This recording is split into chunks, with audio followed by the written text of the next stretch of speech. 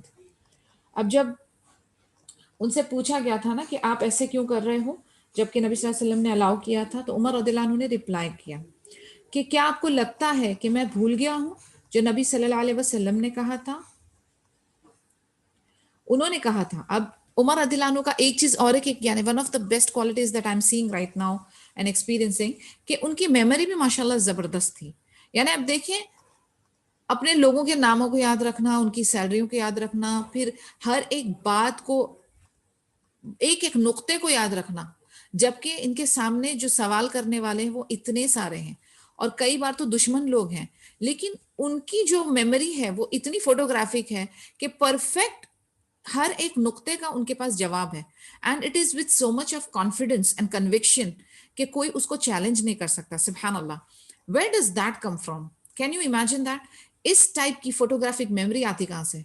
हम लोग 30s में नहीं पहुंचते, 30s छोड़ो, हमारे बच्चे मेमोराइज नहीं कर पाते।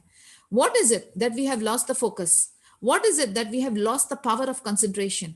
What is it that we are unable to retain the information? हमारे ब्रेन्स जो कि सुभान अल्लाह कंप्यूटर से भी बहुत गुना ज्यादा पावरफुल मशीन है, वो ऐसी कौन सी चीज है जिसने हमारे ब्रेन को ब्लॉक कर दिया है? Think about it. In the end we will have a discussion inshallah. सो उमर रदियल्लाहु अन्हु कहते हैं कि आप भूल चुके हो कि मुझे याद नहीं है जो नबी सल्लल्लाहु अलैहि वसल्लम ने कहा था। नबी सल्लल्लाहु अलैहि वसल्लम ने कहा था कैसा होगा कि आप लोगों को खैबर से जबरदस्ती निकाल दिया जाएगा और आप लोगों को अपने कैमल्स पे बिठा दिया जाएगा और आप ट्रैवल करते जाओगे करते जाओगे करते जाओगे और दूर दूर होते जाओगे खैबर से। रात के बाद रात, रात के बाद रात आप खैबर से दूर होते जाओगे। तो when Prophet Muhammad sallallahu alaihi wasallam said this, he sallallahu alaihi wasallam was in no uncertain terms, यानी उन्होंने जब ये कहा था तो उन्हें पता नहीं था कि कब ये होने वाला, यानी अनसर्टन टर्म्स थे, कोई कंफर्म नहीं था और उनसे दिन नहीं बताया था उन्होंने कि ये पीरियड में या ये दिन में या ये औकात में होगा। उन्होंने जनरली कहा था और ये कहा था कि आप खैबर से जिला वतन बैनिश्ड किए जाओगे। इस पर वो यहूद कहता है कि अबुल कासिम यानी नबी सल्लल्लाहु अलैहि वसल्लम जो है वो मजाक कर रहे थे। इस पर उमर रदियल्लाहु अन्हु ने कहा कि तुम अल्लाह के जो दुश्मन हो, तुम झूठ बोल रहे हो। और उमर रदियल्लाहु अन्हु ने फिर ज्यूस को खैबर से जिला वतन किया और उनका जो वेल्थ उन्होंने पीछे छोड़ा था उसके बदले उनको कॉम्पनसेट भी किया था। यानी आप देखें कि हाउ फेयर ही वॉज। अगर अभी उन्होंने जिला वतन कर दिया था तो कर दिया था, बिकॉज वो तो दुश्मन है, दीन के भी दुश्मन है और उन्होंने अटैक भी किया था जो कि अलाउड नहीं था। जब आप कॉन्ट्रैक्ट में होते हो तो आप अटैक नहीं करते। When he is the official, ये मुस्लिम इस्लामिक नेशन का ऑफिशियल थे। अब्दुल्ला बिन उमर रदियल्लाहु अन्हु जो वेल्थ चेक करने गए थे वो एक ऑफिशियल ट्रिप था, उस पे उन पर अटैक हुआ था। तो ऑनेस्टली स्पीकिंग ये जो यहूद थे खैबर के, इन्होंने कॉन्ट्रैक्ट जो उनके पीछे में अक्द था उसको उन्होंने ब्रेक किया था और इसीलिए उनको बैनिश करना तो बनता था लेकिन उनको कॉम्पनसेट करना जरूरी नहीं था। लेकिन सुभान अल्लाह उमर रदियल्लाहु अन्हु ने उनको कॉम्पनसेट भी किया, which shows how kind and how considerate he was. And it also shows that Alhamdulillah, Muslim treasury had that much of money with them कि वो ऐसी compensations भी कर सकते थे। Shurai's judgment. One day, Umar radiallahu anhu wanted to buy a horse from a bidun, so he rode it in order to test it out. During his test ride, the horse stumbled and was crippled as a result. Umar radiallahu anhu said to the bidun, "Take back your horse." The man said, "No." Umar radiallahu anhu said, "Then choose a judge to render a judgment in our dispute." The man said, "I chose Shuraiha." They went to him, and after he heard their opposing arguments, he said, "O leader of the believers, take what you have purchased, that is the horse, or return what you took in the condition it was in when you took it." Umar radiallahu anhu was so impressed by Shurai's judgment and reasoning that he exclaimed, "This is how a judge should pass judgments." He then sent him as a judge to Kufah. एक बार ऐसा हुआ, उमर रदियल्लाहु अन्हु को एक बिदून से घोड़ा खरीदना था, तो उन्होंने एक टेस्ट राइड ली, उसको उस पे सवार होकर टेस्ट राइड ली। टेस्ट राइड के अंदर घोड़ा जो है वो गिरा और क्रिपल हो गया, यानी उसकी टांग टूट गई। तो उमर रदियल्लाहु अन्हु ने बिदुन को कहा कि अपना घोड़ा वापस ले लो।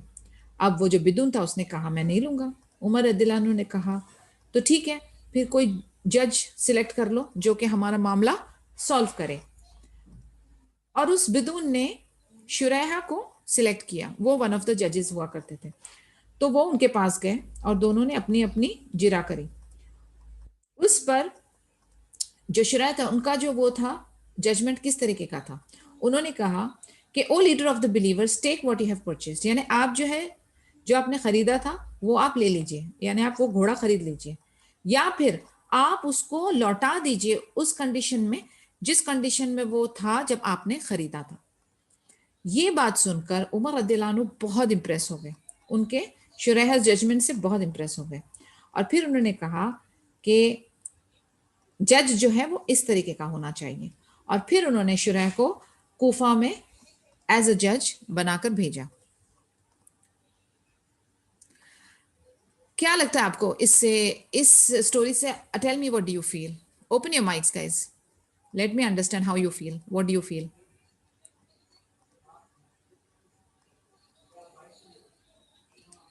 somebody, anybody, आपको क्या लगता है ये एक जो हमने स्टोरी पढ़ी है शुरैह's judgement, what lessons do you take? Let me hear from you. Husna, Afshan, Reen, speak up. जी रीन बोलें। जी सलाम वालेकुम। वालेकुम अस्सलाम रहमतुल्लाहि व बरकातुहू। जी आई मीन एक चीज को मतलब लोगों के अंदर की जो क्वालिटी है ना, वो देखना भी एक वो एक कैरेक्टरिस्टिक होता है। Number one. नंबर टू, अगर उन्होंने किसी के अंदर अच्छा चीजें देखी तो उनको हमेशा, तो उन लोगों को उन्होंने हमेशा मौका भी दिया है। ऐसा नहीं है कि हाँ चलो इसके अंदर क्वालिटी है तो इनका तरक्की ना करके इनको यहीं पे रखे, उन्होंने ऐसा नहीं किया। जो इंसान जो चीज डिजर्व करता है उनको वो चीजें दिया है। Alhamdulillah. That's what I feel. And specific to this Shuraiha's judgment. Okay, I mean, regarding the judgment, Yeah. you're asking? यानी ये वाली स्टोरी के अंदर हम क्या सीखते हैं? Yes, Shaima, you want to add something? Assalamu alaikum Assalamu warahmatullahi wabarakatuh. Regarding his judgment, it's like you should not be intimidated by whoever in front of you. If you are judging, वो डर नहीं कि he Khalifa and he's judging him. तो उस वजह से उन्होंने fair judgment दिया.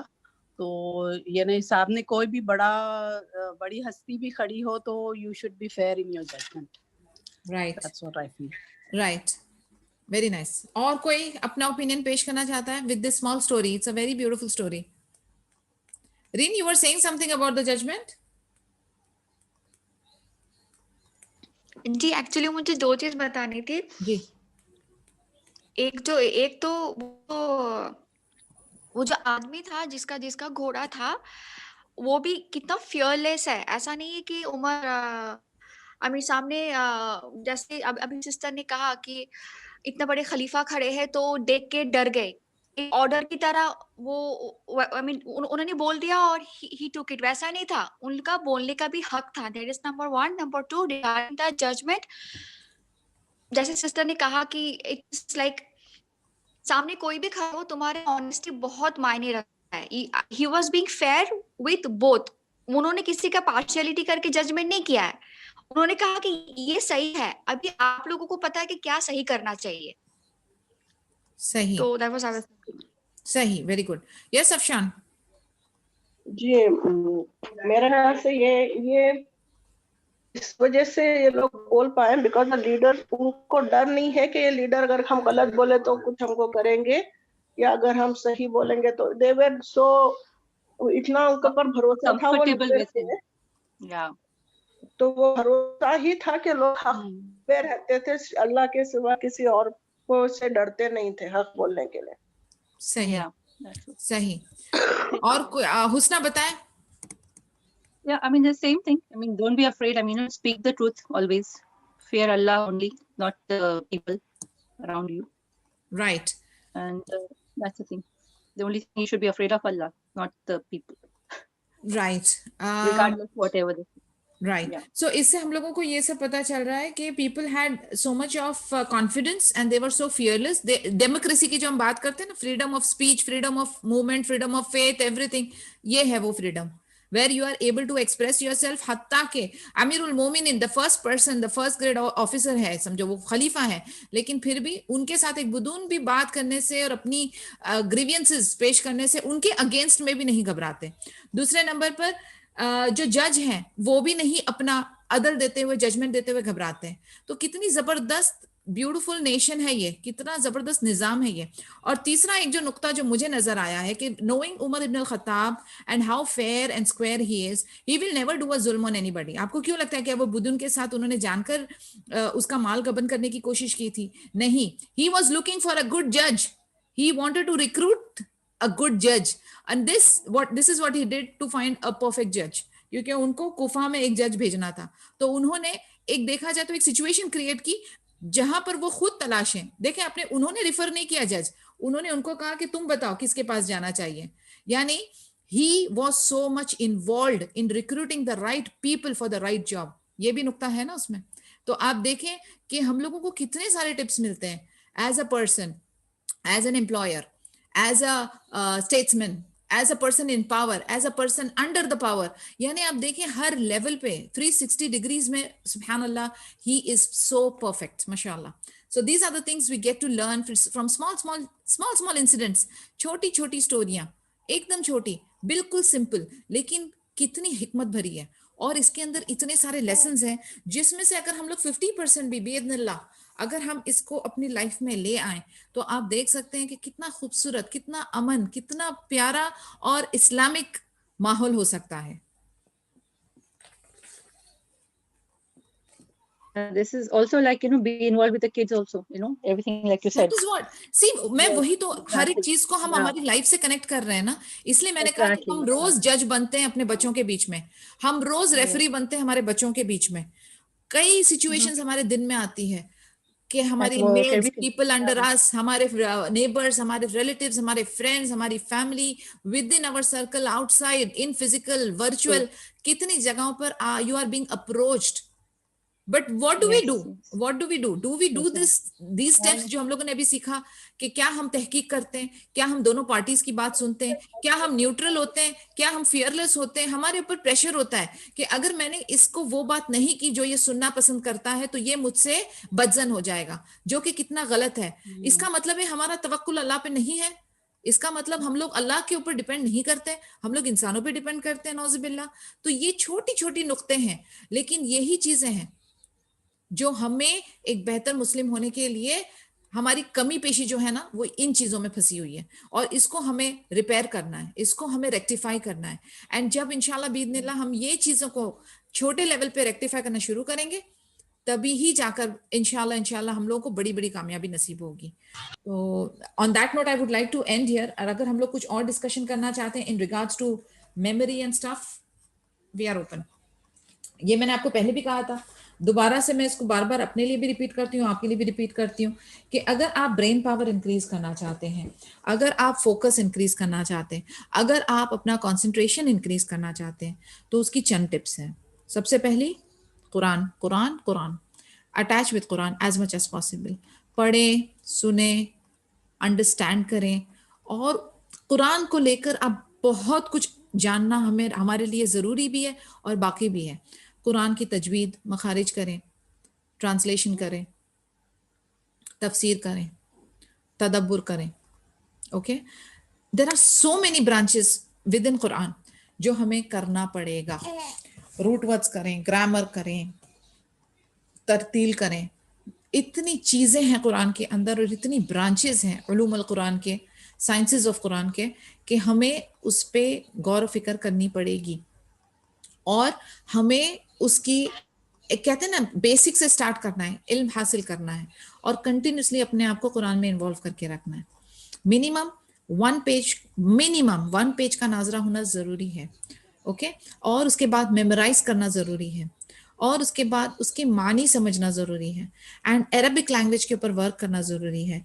जब जब आप कुरान को अपनी लाइफ में लाएंगे आप देखेंगे कि आपकी storage of brain, your brain power, your focus, your memory, your concentration बिइज़्निल्लाह will increase.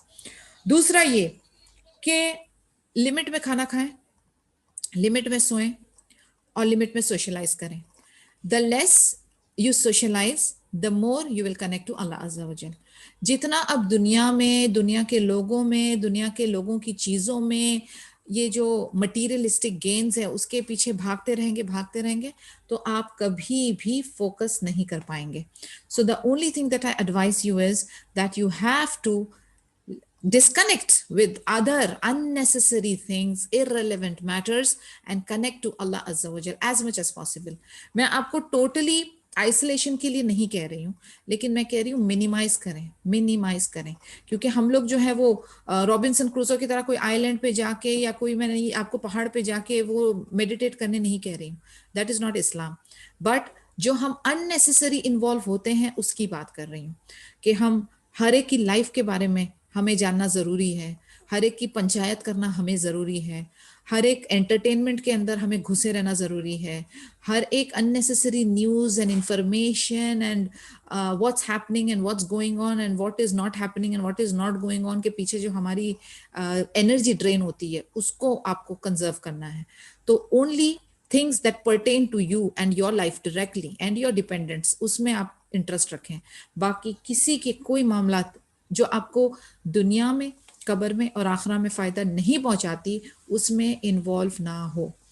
Just be concerned with the matters that are important for you for this world, for your grave and for your akhirah. और जितना हो सके उतना कुरान के साथ जुड़ जाए. The moment you start doing this, your iman increases, your knowledge increases, your connection with Allah Azza wa Jal increases, with the zikr askar, your connection with Allah Azza wa Jal increases, with the voluntary prayers, ठीक है, your connection with Allah Azza wa Jal increases. और जब ये होगा तभी ही जाकर बिस्मिल्लाह आपकी जो है कंसंट्रेशन एंड फोकस इंशाअल्लाह बिइज़्निल्लाह इंक्रीज होगी. तो इसके रिलेटेड कोई अगर क्वेश्चन है तो बताएं please. Is there anything else? आप लोगों के पास कोई टिप हो तो बताइए. एक और एक चीज है जो मैं करती हूँ वो ये है कि ब्रेन गेम्स वगैरह खेलती हूँ. यानी I am involved in physical exercises also, which I think really helps because almost 7 hormones are released when you do exercise, physical workout. दूसरा ये कि मैं चंद brain games में भी involved रहती हूँ. I try to play those puzzles and riddles and games and brain power जो है उससे भी अल्हम्दुलिल्लाह I like to do that. तो आप लोगों के पास कोई tips हैं तो please feel free to share. We'll add it up. Yes, Husna, I saw you're on mic getting unmute. Yeah, is this what you were going to discuss? I mean, later that in green you had said, Yeah. why don't we? Yeah. Okay, fine. Yes. Right. Do you have any tips to share, Husna? About most of them. If I do, I will put it in the group. Okay. Yes, Reem. मुझे बस और एक चीज बतानी थी कि जब हम कुछ चीजें, आपने जो कहा फोकस, एक तो फोकस करना है और हमें कुछ चीजें, सपोज अभी डिस्कशन चल रही है ना हमारा, अभी जो सपोज फॉर एग्जांपल सीरिया की क्लास चल रही है, तो एक तो फोकस चाहिए और सुनने के लिए सुनना चाहिए. एक होता है कि नहीं, कभी हम बात भी करते हैं ना सपोज आपस में, तो हम बोलने के लिए सुनते हैं, सुनने के लिए नहीं सुनते. Perfect. तो जब हम सुनने के लिए ध्यान से सुनते हैं ना, तब जाके बात दिमाग में रहती है. जैसे उमर के अपने एग्जाम्पल थे ना खलीफा, उन्होंने जब वो बात कहा, उन्होंने तुरंत वो रेफरेंस लेके उन्होंने कहा कि नहीं वो मजाक किए थे, और तब उन्होंने तुरंत उनको जवाब दिया कि नहीं, he knew what he was saying. He listened to it, इसलिए वो दिमाग में बैठा हुआ था. तो ये भी बहुत जरूरी मुझे वेरी लगता गुड है. Point. In fact initially if you remember, I don't know if you attended that lecture और नॉट, बट इसके बारे में हमने बहुत डिस्कशन की थी कि people these days, and I totally agree and I like the words that you have chosen to express it, कि हम लोग जो है ना सिर्फ बोलने के लिए सुनते, सुनने के लिए नहीं सुनते. And there is a wide difference between hearing and listening. Hearing is mindless hearing, कि हमारा फोकस नहीं होता है. अल्लाह ताला ने हमको एक जबान दी है और 2 कान दिए, इसके पीछे हिकमत भी है कि हम दुगना सुने और सिर्फ एक जबान दिए, 1 यूनिट हम बोलें. दूसरा एंड दूसरा ये कि एक्टिव लिसनिंग में ऐसा होता है, यू आर वेरी माइंडफुल. आप जब गौर से सुनेंगे तभी ही आप जो है उसका ऐप जवाब दे सकते हैं. ज्यादा सुनने से आपको वो इंफॉर्मेशन मिलेगी जो आपके पास नहीं है, और जब आप बोलते हो तो आपके पास जो ऑलरेडी इंफॉर्मेशन है, that is what you are delivering. तो अगर सीखना है ना तो सुनना जरूरी है, अगर जवाब अच्छा देना है तो सुनना जरूरी है. अनलेस आप सुनेंगे नहीं तो आपका ब्रेन प्रोसेस करेगा नहीं. अब लोगों के अंदर जो है ना चंद चीजें जो पैदा हो गई हैं, जो मेरा पर्सनल ऑब्जर्वेशन है, पीपल हैव स्टॉप्ड ब्रीदिंग. वो पूरा ब्रीद नहीं करते. 75% of the lungs are filled with toxins. They don't breathe. जल्दी inhale exhale करते हैं. Secondly, they don't drink enough water. पानी नहीं पीते for some reason. खाना खाते हैं उसके बदले. Number 3, they don't listen. सुनना भी छोड़, बहुत उनका पेशेंस लेवल यानी इतना बेसब्रा हो गया है, इतनी मल्टीटास्किंग हो गई है, इतना इंसान बिखर गया है. इट इज जस्ट लाइक वो टेक्नोलॉजी के अंदर इतने सारे ऑप्शंस है, टीवी के अंदर इतने सारे चैनल्स हैं, कलर्स इतने हैं, इतने फॉर्मेट्स हैं, इतने टेम्पलेट्स हैं. वो जो है ना ऑप्शंस इतनी आ गई है कि the beauty of that particular picture is gone. Focus खत्म हो चुका है. तो हमको जो है ना वो पूरा सिंक करके अपना एक नुक्ते के ऊपर लेकर आना है. वो जो 100 जगह पे हमारा वो जो स्पेक्ट्रम फैला हुआ है ना, उसको पूरा ज्वाइन करके एक स्पॉट पे लेकर आना है.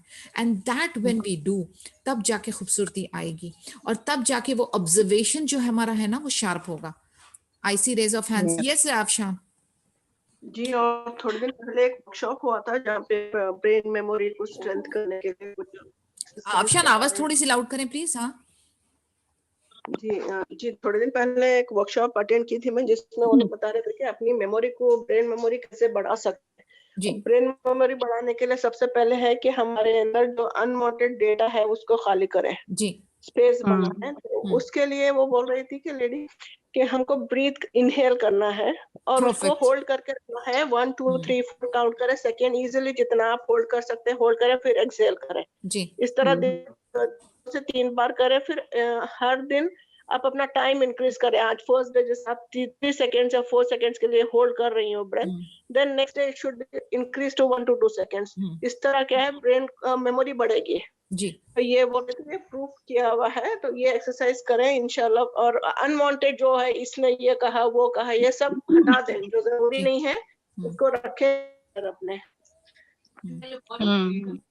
Thanks. बिल्कुल सही। जज़ाकिल्लाह खैर Afshan for sharing it, and definitely that is what I meant when I said about the breathing thing and all, और अननेसेसरी डेटाबेस हटाना and exercise and all that, and focus on your task. और मैं एक और चीज कहना चाहूंगी कि जो कि ब्रेन पावर को इंक्रीज करती है और अपने सारे सेंसेस को भी एंगेज करती है। Any time you want to do anything, जैसे अभी आप लेक्चर अटेंड कर रहे हैं, ठीक है, make a habit of writing the note. आप है ना जितना लिखेंगे ना, जो जो आपको करना है in a day, write a task note. आपके पास एक टास्क नोट होगी ना कि आज का मेरा ये टास्क है। जब आप लिखते हैं ना तो वो आपकी मेमोरी में स्टोर हो जाता है। जब आप लिखते हैं तो सिर्फ आप सुन रहे हैं तो एक सेंसेस में ऑडियो फाइल चली गई है, लेकिन जब आप लिखते हैं तो एक टेक्स्ट फाइल भी बन जाती है, एक विजुअल फाइल भी बन जाती है। That helps your memory, different channels में वो स्टोर हो जाता है। और जब आपकी वक्त जरूरत हो, यू नेवर नो कौन सी वाली स्टोरेज वाली फाइल से वो पॉपअप होगा। तो make a habit of writing, make a habit of reading, make a habit of saying loud. यानी कुछ चीजें जो मैंने देखी है कि अगर if I want to memorise it, मैं धीरे धीरे पढ़ रही होंगी तो मुझे मेमोराइज नहीं होता, but if I do it loudly मुझे जल्दी, that means my audio file, या मेरी जो ऑडियो फाइल है वो ज्यादा पावरफुल होती है। तो ये चंद चीजें हैं जो हम लोगों को खुद रियलाइज करनी पड़ेगी कि हम हमारे कौन से सेंसेस को एंगेज करते हैं। तो आप देखें कौन सा मेथोडोलॉजी आपके लिए सूट करता है, लेकिन ये चंद चीजें हैं जो हम प्रैक्टिस करेंगे and will realise how we can improve it. Yes reign.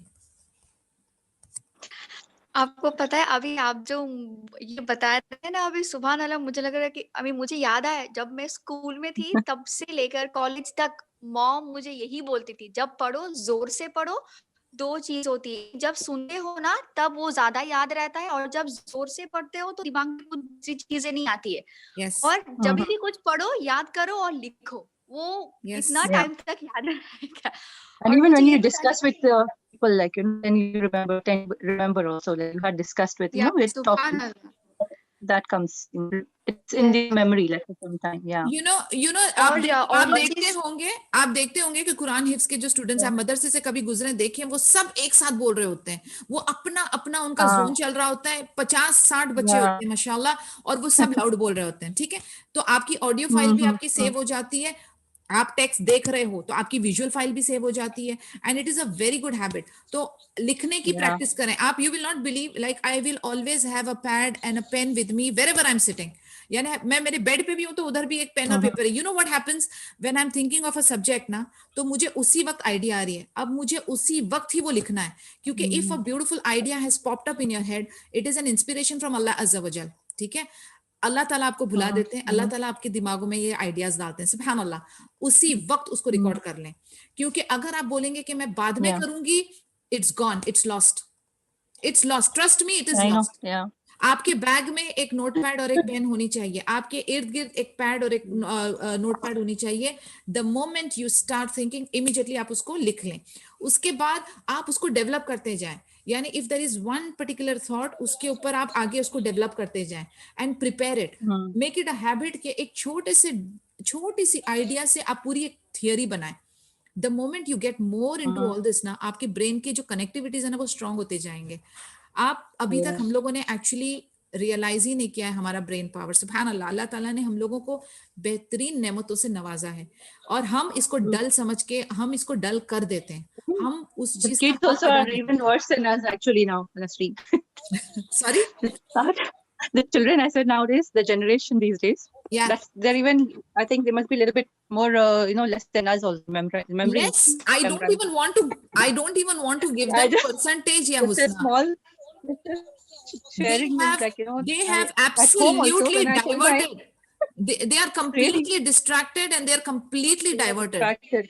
मैं So बता when I रही asked Amira, no, my daughter, Yeah. I said, okay, Amira, you need to do clear the table, this, 2-3 things all at once. No, mommy, wait, I can do one thing at a time, mommy. I said, okay.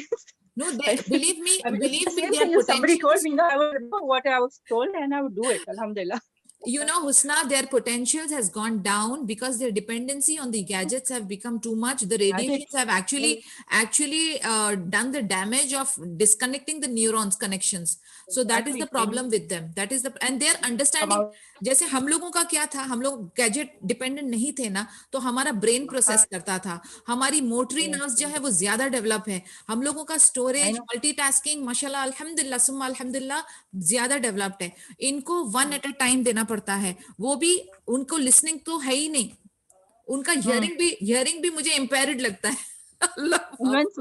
One other small funny thing with my son. I tell him, okay, Mohsin, you need to do this. Okay, mommy, can we reminder also for that? I said, what is this? You know, I need to send you a reminder. I said, I mean, so they're so young. अगर आपको अपने बच्चों का test करना है ना कि उनकी लिसनिंग कैसी है, ये मैं अक्सर करती हूँ मेरे स्टूडेंट्स के साथ भी और बच्चों के साथ भी. उनको आप 2-3 चीजों के कमांड दीजिए और फिर उनसे पूछिए कि what did they understand, and you will be shocked with their power of understanding. They will understand the opposite of what we are saying. Number one, उनकी level of understanding is gone to maybe 10%. उनको interpret करने नहीं होता, उनको decoding करने नहीं होता. I am not talking about the technical decoding here, I am talking about the simple brain decoding. हाँ, उनको डिकोडिंग करने नहीं होता, उनको इंटरप्रेट करने नहीं होता, उनका लेवल ऑफ अंडरस्टैंडिंग एकदम डल है, और मल्टीटास्किंग तो आप भूल जाइए. So the point is that we have to do certain things, make loads of dua to Allah Azza wa Jal and practice. जो हमारे हाथ में है हम वो करेंगे. तो कुरान से attachment and some practice and some reading and writing. जब भी दिल करे कि किसी को मैं फोन करूं और बात करूं और गॉसिप करूं, फटाक से एक अच्छी सी किताब ले लें और उसको पढ़ें. अगर दिल कर रहा है कि कोई टीवी सीरियल देख लूं या कुछ अपना एंटरटेनमेंट ले लूं, जल्दी से बैठ के कोई लेक्चर सुन ले. Involve in productive activities. मैं ये नहीं कह रही कि बिल्कुल खत्म कर दें, मैं ये कह रही हूँ रिड्यूस कर दें. एंटरटेनमेंट को 10-15 मैक्सिमम 20% दे दें, बाकी 80% जो है वो प्रोडक्टिव एक्टिविटीज में आ जाए. I hope you guys don't hate me. सुब्हानकल्लाहुम्मा व बिहम्दिका नशहदु अन ला इलाहा इल्ला अंता अस्तगफिरुका व अतूबु इलैक. अस्सलामु अलैकुम व रहमतुल्लाहि व बरकातुहू. Any questions girls? Otherwise we will disconnect. It's already 14. We are good. हाँ, चलो इंशाल्लाह मिलते हैं फिर कल. ऑलराइट, अस्सलाम वालेकुम व रहमतुल्लाहि व बरकातुहू. वालेकुम सलाम व रहमतुल्लाहि व बरकातुहू. जज़ाकल्लाहु खैरन. वय्याकी वय्याकी.